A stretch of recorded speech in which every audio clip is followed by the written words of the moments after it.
Hello and welcome to the channel with still a bit croaky Gav Axeman spins.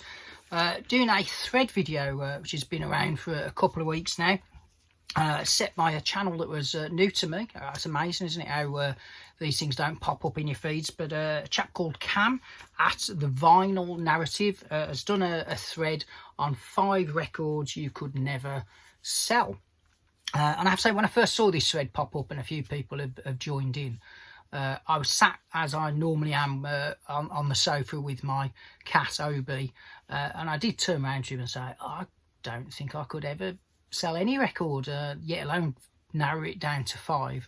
And he kind of agreed with me, because he knows I'm a bit of a vinyl hoarder. There's, you know, even the albums that aren't very good, there might be that one song that's okay, or it might be the only album by that band that you don't want to get rid of. So cat interruption.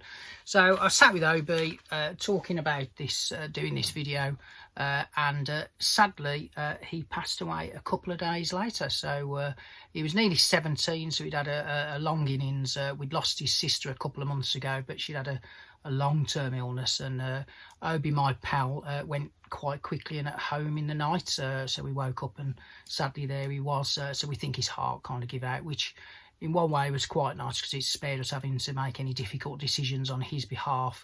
It's left a bit of a sudden hole, particularly for me, because he was my kind of, as you may tell, I'm quite lazy, and particularly since I'm semi-retired, he was my YouTube buddy. I'll stick photos throughout this video to show you some of that, and he's certainly enjoyed nothing better than sitting around listening to music whilst half asleep, which is something I do myself.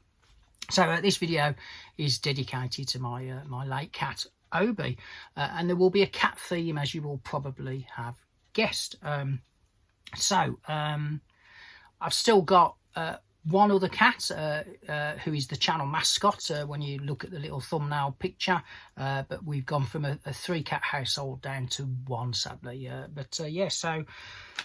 So the first record I've chosen on Obie's behalf is the Rolling Stones, the Beggar's Banquet album, and in particular the track on side 2, Stray Cat Blues, because all our cats and all the animals I've had since I was a kid have always come, this is a nice white vinyl edition, have all come from, in America I think you call it the pound, over here we call it the cat's homes or cat protections, the RSPCA. So we always kind of take the cats that are kind of sadly unwanted, unloved, that have been abandoned as litters, and all of them, I'm pleased to say, have been wonderful animals, wonderful companions. So the plea from the late Obie is, if you're thinking about getting a pet, go and get the ones that are sitting there waiting for a home. Don't go to dealers and breeders and things like that. You know, don't have designer pets. Go and get the rescue cats and the rescue dogs that are sitting out there, particularly as we're coming up to Christmas, waiting for somebody to give them a nice warm home. So Stray Cat Blues, and obviously if you go to these shelters you might well find a cool cat or two, and that takes me very nicely to Queen's Hot Space album, and in particular the last but one track on side 2, Cool Cat. Now not a lot of people know this, but Freddie Mercury is a massive cat lover, so he's wrote a few songs about his cats, and this album for me is kind of one of the last kind of brave Queen albums that they did. It's kind of been rewritten through history as the awful album that Freddie made Roger and Brian do under sufferance, and it was a massive misstep. It was a pretty creative album. It's not anywhere near as bad as its reputation, but what it did is it took the things like Another One Bites the Dust and took it to that next level. Don't forget, this was recording in the early 80s, where synthesizers were kind of dominating the sound, and really what kind of did for the album was the lead single on the back of things like Under Pressure and Queen Greatest Hits. The lead kind of track from these sessions was Body Language, and it was just such a bold single. It's a strange song, and it kind of killed the album, but there's a lot of good stuff on this album, and I am waiting for the revision version where Queen kind of take all the synths off and get Brian to whack some guitars on, but the live versions give it the more authentic Queen sound. But it's quite a brave album, and I'm sure you'll find a cool cat or two if you go down to the shelter.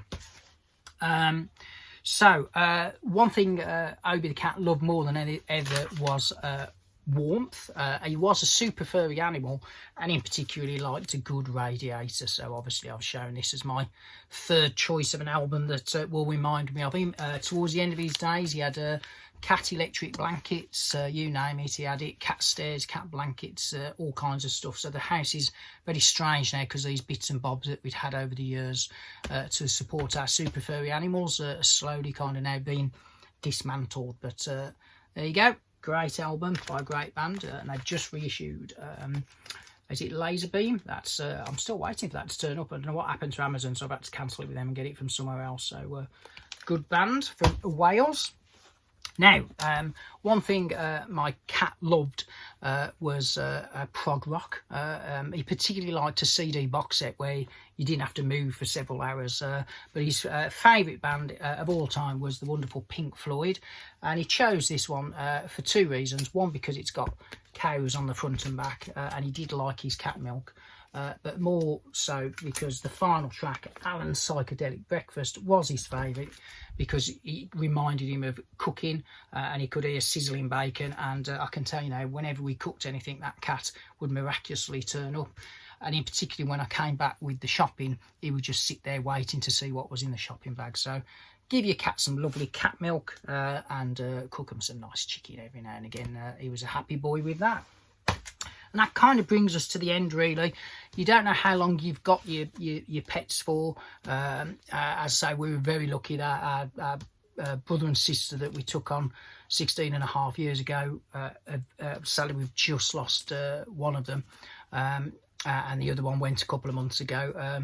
But they do give you wonderful memories. So I would just tell you all to go and buy a copy of The Cure's Japanese Whispers, in particular the song Love Cats, and love your pets or your dogs or your hamster or your gerbil. But yeah, it's been a sad week, but hopefully I've paid tribute to my little boy who became an old man. So some pictures to follow, and I'll see you on the next one.